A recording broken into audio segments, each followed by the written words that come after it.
Congratulations. Thanks. I know the word finally is coming to mind for some people. What does it feel like for you to finally get the bracelet? It feels amazing. I was really present throughout the whole tournament. I just wanted to enjoy every moment. I had a feeling the whole event that something special was happening. I don't know why. Sometimes you just know when you're going to run well, and I ran well, and I got very lucky, and very grateful. Can you talk to me a little bit about, you were kind of egging it on a little bit, but being in that unique environment with all those Brazilian supporters on the rail. Can you just talk to me about playing in that environment and then actually being victorious in that environment? Yeah, it's amazing. I live a half a mile away from the Horseshoe, and I definitely did not have home field advantage. But the Brazilians bring an amazing energy to poker. Their enthusiasm is just contagious. I mean, I was almost rooting for them to win hands just so I could hear the cheering because I was feeding off it. It was beautiful. So yeah, that was just special. The Brazilians bring so much. Great people. Your rail wasn't quite as loud or boisterous, but what does it mean to have your family with you to celebrate? Well, it means everything to me to have my family there. I had my wife there. I had my son there. My daughter was there. My other daughter was there last night. My son-in-law was there. So it was quite an experience. Truly grateful.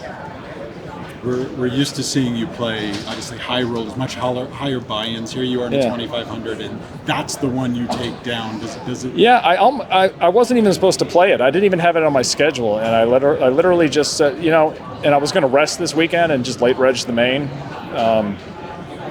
But I said I had a feeling. I kind of want to play this. I want to get on, so I'll go late reg I like freezeouts. I'll go really late reg the freezeout, see what happens, and boy, it was a good decision. I'm glad I took my shot.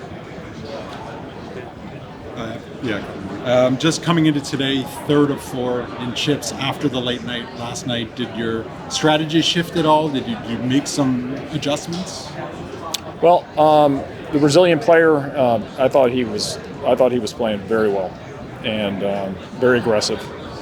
And I was getting really tired at the end of day 3. It was fortunate for me that that the time ended, and I could come back, get a decent night's sleep, and start back up on day 4.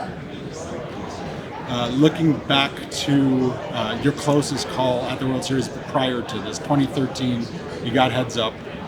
It's been 12 years since then. You had some wins, obviously, but not here. Yeah. Not here in this. Well, I had a second in the 100 a couple of years ago too. Oh, that's true. But but he had me pretty beat in chips. But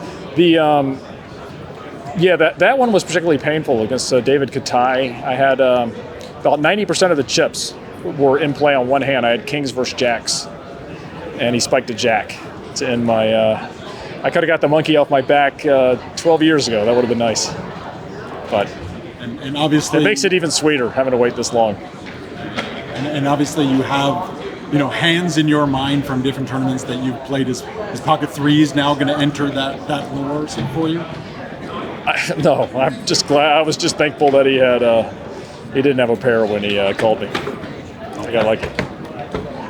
And last question, you mentioned you were going to jump in the main tomorrow. Yeah. Any plans for maybe the family to join you in the main at all? Well.